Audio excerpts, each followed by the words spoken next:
निरंजनी अखाड़े के आचार्य महामंडलेश्वर स्वामी कैलाश नंद गिरी जी महाराज भस्म आरती में शामिल हुए। महाकालेश्वर मंदिर प्रबंध समिति की ओर से उप प्रशासक SN सोनी व सहायक प्रशासक हिमांशु कारपेंटर द्वारा स्वामी जी का स्वागत किया गया।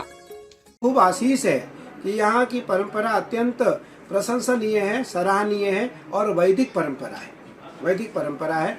वेद के अनुसार भगवान राम सबरी से कहते हैं पंचम भगति सो वेद प्रकाशा, कि प्रथम भगति संतन कर संगा, दूसरी रति मम कथा प्रसंगा, तीसरी भगति अमान, मम गुण गण करई कपट तजिगान, चौथी भगति मम दृढ़ विश्वासा, पंचम भगति सो वेद प्रकाशा। भगवान कहते हैं पांचवी जो भक्ति है वो वेद है, जिसको उज्जैन के ब्राह्मणों ने, उज्जैन के तीर्थ पुरोहितों ने आज भी धारण कर रखा है।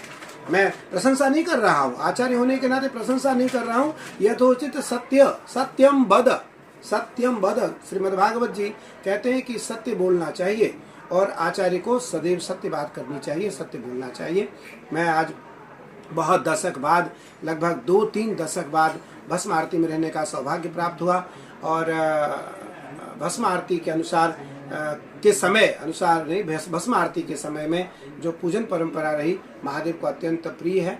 वैदिक परंपरा महादेव को अत्यंत प्रिय है और भगवान महादेव, भगवान शिव ने दक्ष प्रजापति यज्ञ के विध्वंस के समय बहुत भयानक क्रोध में भी भगवान शिव ने वीरभद्र से और कृत्या से कहा कि देखो सबको मारना, सबको मारना, देव को भी न छोड़ना, लेकिन बाधाऊ न विप्र, बाधाऊ न विप्र, ब्राह्मणों का वध किसी भी परिस्थिति में न करना।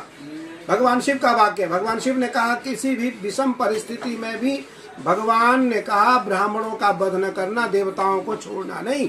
इसलिए ब्राह्मण वंदनीय है। देवाधीनम जगत सर्वम मंत्राधीनम च देवता, ते मंत्रा ब्राह्मणाधीनात् तस्मात् ब्राह्मण देवता। इसलिए मैं इस मंदिर समिति के सभी जो पदाधिकारी हैं, कर्मचारी हैं, व्यवस्थापक हैं, आपने देखा सबकी सेवा बंधी हुई है। मैंने कितना अच्छा लगा, कोई आरती ला रहा है, कोई पुष्प ला रहा है, कोई धूप ला रहा है, कोई दीप ला रहा है, कोई चंदन ला रहा है, कोई रोली ला रहा है, कोई अक्षत ला रहा है, कोई पंचामृत ला रहा है, कोई पुष्प ला रहा है, कोई पुष्पहार ला रहा है, कोई वस्त्र ला रहा है, कोई रुद्राक्ष की माला ला रहा है, तो कोई मुकुट ला रहा है, तो कोई भगवान का कुंडल ला रहा है, तो भगवान के कोई श्रृंगार कर रहे हैं। सबकी सेवा बंधी हुई है। ये तभी संभव है जब महादेव प्रत्यक्ष रूप से सेवा स्वीकार कर रहे हैं। इसलिए सबके सब वंदनीय है, सराहनीय है, प्रशंसनीय है। और मैं यहाँ के जो प्रशासक हैं उनको भी बधाई देता हूँ।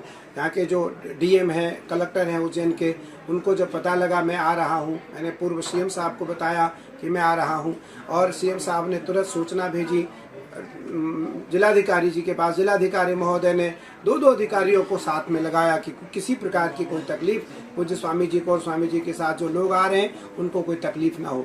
मेरा मानना है महादेव तो अवघड़ हैं, महादेव अवघड़ हैं, अवधूत हैं, महादेव अवघड़ हैं, अवधूत हैं, लेकिन फिर भी वो अपने भक्तों का ध्यान रखते हैं, अपने भक्तों का ध्यान रखते हैं। इसलिए मैं बहुत ही प्रसन्नता पूर्वक, आह्लादित हृदय से मैं सबका बहुत बहुत धन्यवाद, बधाई देता हूँ कि यहाँ की परंपरा और यहाँ के जो लोग हैं वो, क्योंकि यहाँ तो सिंहस्थ होता है भैया, हम लोगों को सिंहस्थ में आकर के सिंहस्थ करने का सौभाग्य मिलता है और परंपरा का आचार्य होने के नाते सिंहस्थ में प्रथम भाग लेने का अवसर मिलता है, प्रथम पंक्ति में रहने का अवसर मिलता है, लाखों सन्यासी करोड़ों भक्तजनों को संदेश देने का अवसर मिलता है, लाखों सन्यासी करोड़ों भक्तजनों को दीक्षा, शिक्षा और भिक्षा देने का अवसर मिलता है।